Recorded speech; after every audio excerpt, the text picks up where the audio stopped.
They say if you want to see the world as it was, you come here. This is the only place on Earth where the calendar has 13 months, where time isn't measured by a clock, but by the ritual of the pour. A single cup of coffee to start a 1,000-year-old conversation. Look at these faces. From the painted warriors of the Omo Valley to the white-robed monks of the high cliffs. These are the keepers of secrets. People who carved cathedrals out of solid rock and survived the hottest deserts known to man.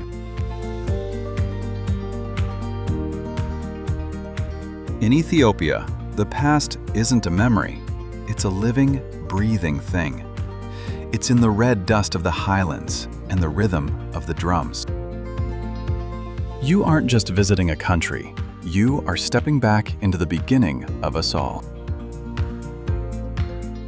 Welcome to the land of origins. Welcome home.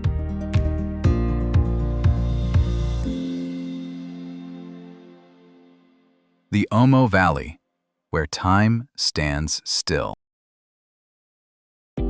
Head south, far beyond the reach of the modern world, and the pavement eventually gives way to dust. This is the Omo Valley, a place where the 21st century feels like a distant rumor. Here, the body is a canvas. Meet the Mercy. They are famous for the clay plates worn in their lower lips, a bold mark of identity and pride. To them, beauty isn't something you buy, it's something you endure. A few miles away, the Hamer people are gathering. The air is thick with the scent of butter and red ochre. Today, a young man must prove he is ready to be a man.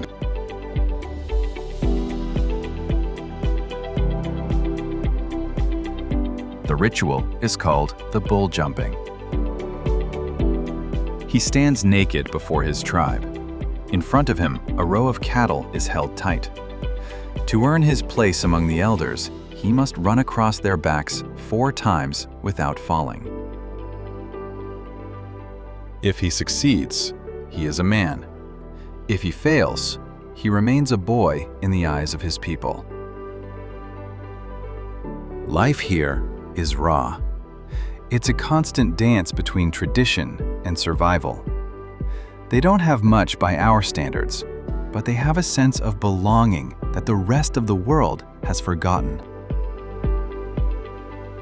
In the Omo, the bloodline is everything. The tribe is the law, and the old ways aren't just surviving, they're thriving. But to see how this ancient spirit meets the modern world, one must follow the dust back to the concrete heart of the nation.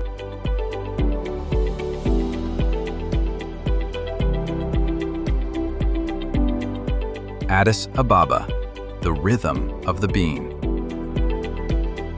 But while the Omo Valley clings to the ancient ways, the heart of the nation beats to a different rhythm. To understand Ethiopia, you must first learn to sit still. After days in the dust of the south, you find yourself in a quiet corner of Addis Ababa. Here, the air is thick with the scent of frankincense and the rich, earthy aroma of roasting beans. This is the coffee ceremony, a sacred social glue that holds this country together.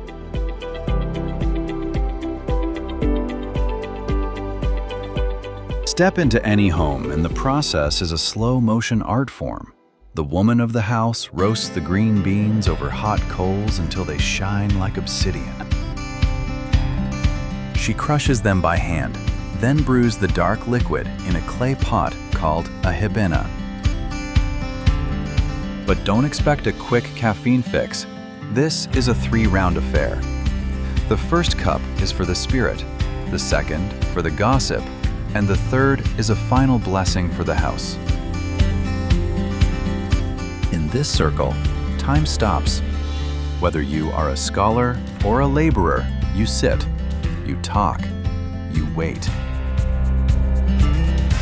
Because in Ethiopia, to rush is to insult the moment. In this small steaming cup, you find the true soul of the people, warm, bitter, and deeply revitalizing.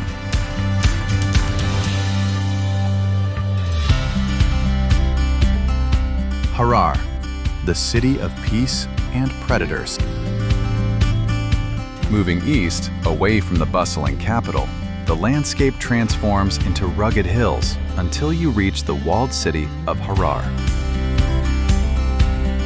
Behind these 5 ancient gates lies a world of its own, a labyrinth of nearly 100 shrines and over 80 mosques packed into just 1 square kilometer. For centuries, Harar was a forbidden city, a fortress of Islam hidden from the outside world. Today, however, it is known for something far more extraordinary, an unbreakable bond between man and beast. As the sun sets over the limestone walls, the city changes. The tourists retreat, and the shadows grow long. This is when the hyena men emerge. While the rest of the world fears the hyena as a scavenger of the dark, the people of Harar have invited them to the table. In a tradition passed down through generations, these men call out to the wild packs living in the surrounding hills. One by one, the predators trot into the light, their eyes glowing in the dark.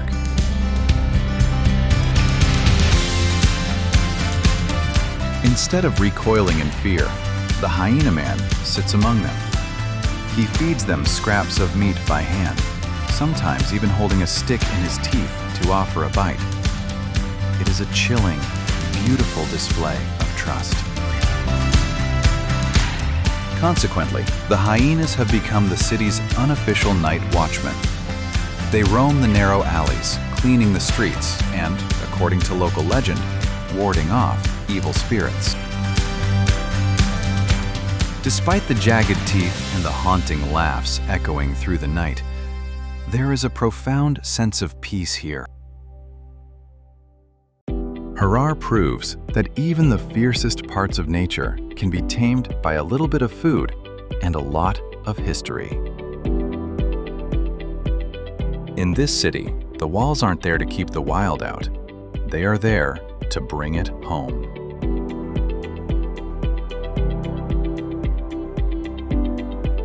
The great festivals, a sea of white. While the nights in Harar belong to the wild, the days in the highlands belong to the heavens. To witness the true heartbeat of this nation, you have to be here when the calendar stops. This is Timkat, the celebration of Epiphany. For 2 days, Ethiopia transforms into a living, breathing masterpiece of faith. Early in the morning, before the heat settles, the streets disappear under a sea of white. Tens of thousands of pilgrims drape themselves in traditional Shama cloths, their faces glowing with a mix of exhaustion and ecstasy.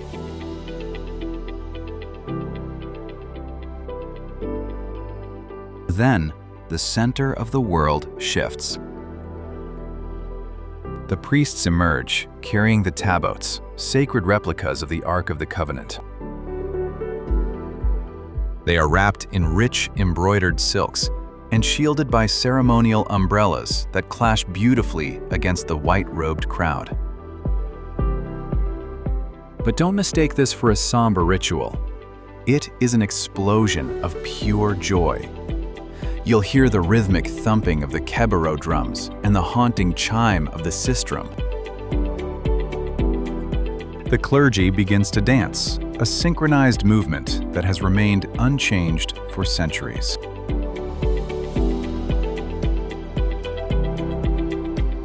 When the procession finally reaches the water, the mood shifts from celebration to rebirth. The water is blessed, and suddenly the crowd surges. People plunge into the pools, laughing and shouting, seeking to renew their spirits in the holy water. These festivals are the bridge. They connect a modern office worker in Addis to to an ancestor who stood in these same streets 1,000 years ago. In this moment, the individual disappears. All that is left is the sheer power of a collective soul. In Ethiopia, religion isn't just a Sunday service, it is the very air they breathe.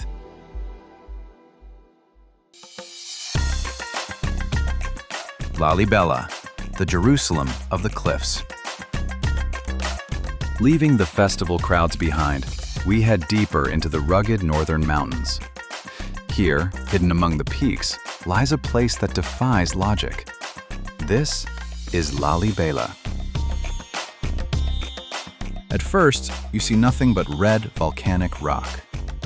But step closer to the edge and the ground opens up to reveal a miracle. 8 centuries ago, King Lalibela set out to build a new Jerusalem. But instead of building upward toward the clouds, his masons hammered downward into the earth. These aren't buildings in the traditional sense. They are giant sculptures carved from a single, seamless block of stone.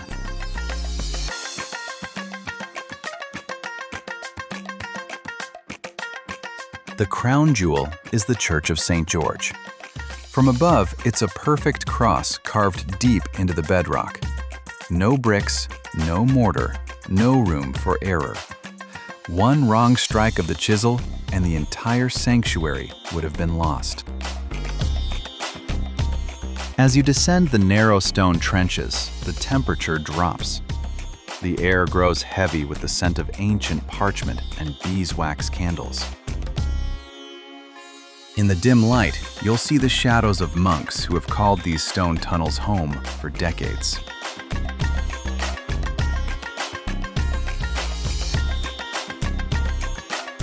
But don't be fooled.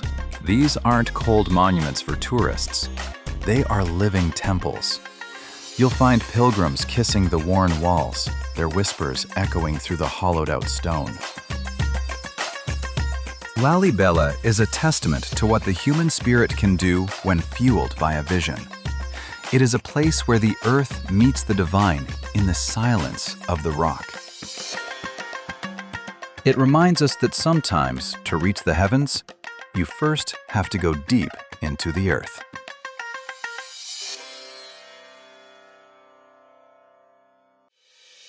Abuna Yemata Guh, the Cliff of Faith. If Lalibela is about going deep into the earth, then our next stop is about scaling the very edge of the world. In the Tigray region, the mountains rise like jagged teeth against the sky.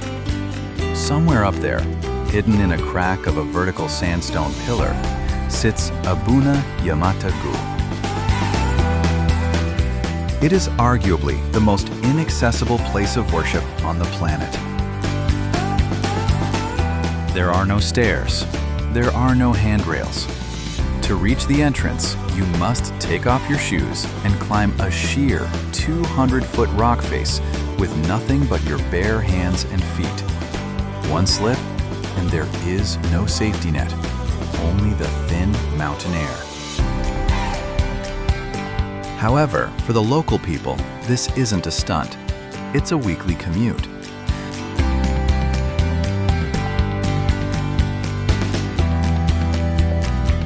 Look closely at the rock, and you'll see the spider priests. These are holy men, some in their 80s, who scale these cliffs with the grace of mountain goats. They carry infants up for baptisms and help the elderly reach the summit for Sunday service. When you finally reach the top and squeeze through a narrow ledge over a terrifying drop, you enter a different realm. The walls inside the tiny cave are covered in vibrant frescoes from the 15th century, perfectly preserved by the dry air and the sheer isolation.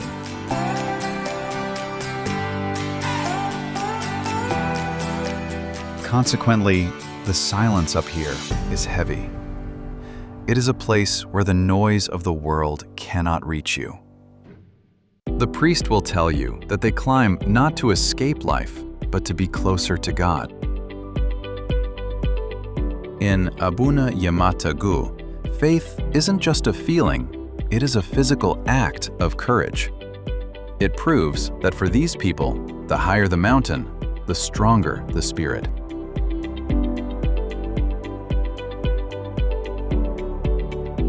The Danakil Depression, the Salt Lords.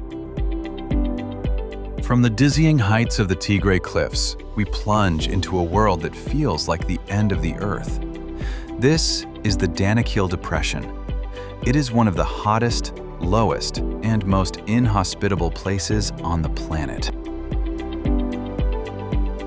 Here, the ground is a psychedelic nightmare of neon yellow sulfur, bubbling acid lakes, and jagged salt pans. But even in this gateway to hell, life finds a way to endure. This is the land of the Afar people, the legendary desert warriors who have mastered survival in a place where the sun never shows mercy.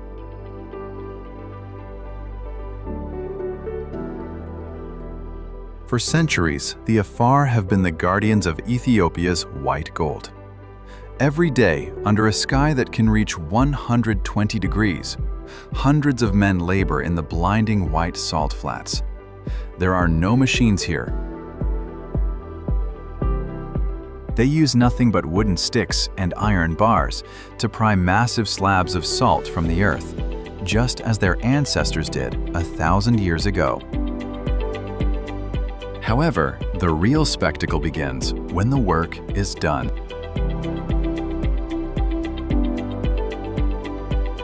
As the heat begins to shimmer, the horizon is cut by a silhouette that looks like a mirage. It is the salt caravan. Thousands of camels, tied nose to tail, stretch as far as the eye can see. They are the only vehicles capable of navigating this brutal terrain. Consequently, the rhythm of the Danakil is dictated by the slow, steady gait of these animals. The camel drivers walk for days through the dust, carrying the salt to the highland markets. Ultimately, Danakil isn't just a geological wonder. It is a monument to human resilience. It shows us that even in a landscape that looks like another planet, the drive to provide for one's family is the most powerful force on Earth.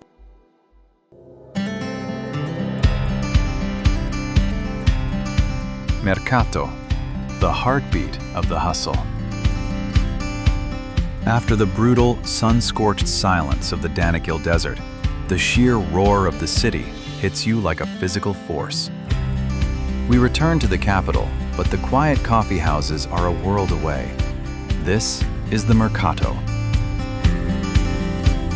It is a massive, breathing organism, the largest open-air market in Africa. If the coffee ceremony is the nation's soul, the Merkato is its muscle.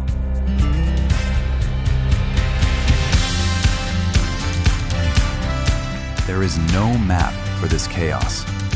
It is a labyrinth of human ambition where everything from scrap metal to hand-woven spices is traded with a relentless energy. Thousands of porters weave through the crowds with mountains of goods balanced on their heads, moving with a speed that defies the midday heat. But look closer, and you'll see the brilliance of the hustle. In the recycling stalls, old tires become sandals. Discarded oil drums are hammered into sturdy trunks. Nothing is wasted.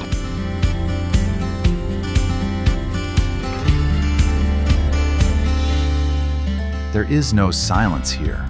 There is only the clanging of metal, the shouting of vendors, and the scent of a million lives crossing paths. It is loud, it is overwhelming, and it is the most honest look you will ever get at the grit of modern Ethiopia. Here, the struggle to survive is transformed into a masterpiece of movement.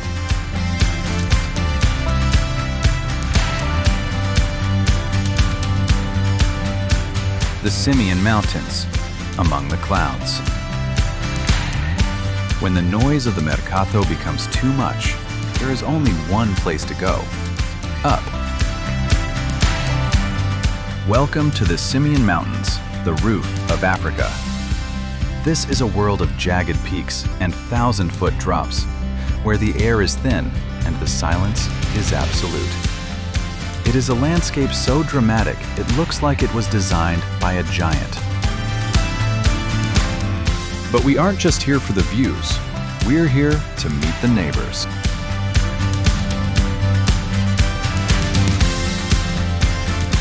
Living among these cliffs is the Gelada, the bleeding heart monkey. They are found nowhere else on Earth. With their thick, lion-like manes and a patch of bright red skin on their chests, they look like creatures from a fantasy novel. And they aren't alone up here. Scattered across these high plateaus are the mountain nomads, shepherds who call this freezing altitude home.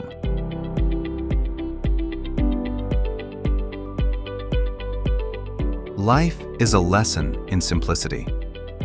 They live in stone huts, wrapped in heavy wool blankets to ward off the midnight frost. They spend their days watching over their flocks as the mist rolls in over the canyons. It's a place where you realize how small we really are. These people don't fight the mountains, they live in harmony with them. And as the mountain mists begin to heavy, they flow downward, gathering strength to feed the greatest artery of the continent.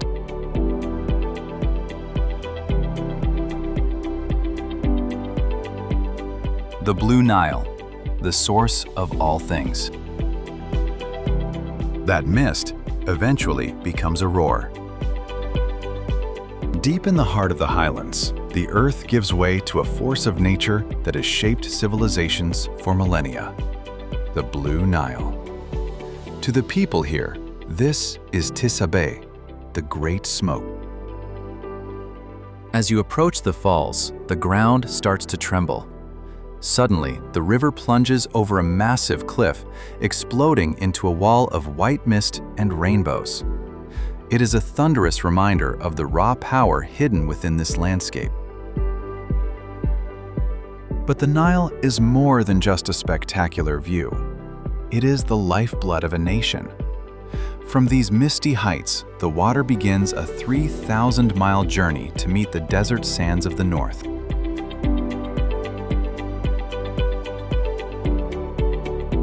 The river is also a spiritual anchor. On the shores of nearby Lake Tana, ancient monasteries sit on hidden islands, guarding treasures that date back to the time of the pharaohs. For the monks who live there, the water is the boundary between the worldly and the divine. Ultimately, this river is a metaphor for Ethiopia itself. It is ancient, it is powerful, and it is unyielding. Throughout this journey, we have seen people who scale cliffs for a prayer, tribes who dance with fire, and workers who defy the heat of hell for a grain of salt. We have seen a nation that refuses to let go of its past, even as it reaches for the future. In the end, Ethiopia isn't just a place you visit, it's a story you become a part of. A reminder that no matter how far we travel, we all come from the same dust, the same spirit, and the same ancient soul. The water flows on. The legend continues.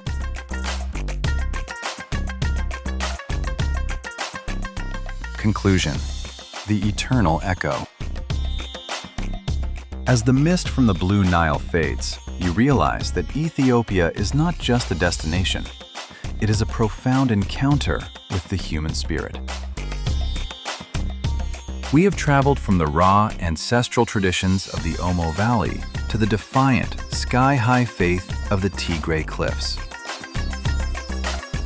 We have witnessed a nation that breathes through its rituals, where every cup of coffee is a prayer and every stone tells a story of survival. Ethiopia remains one of the few places on Earth where the modern world hasn't managed to dim the glow of antiquity. It is a land that challenges your senses and captures your heart, proving that our oldest roots are still our strongest. The journey ends, but the legend lives on.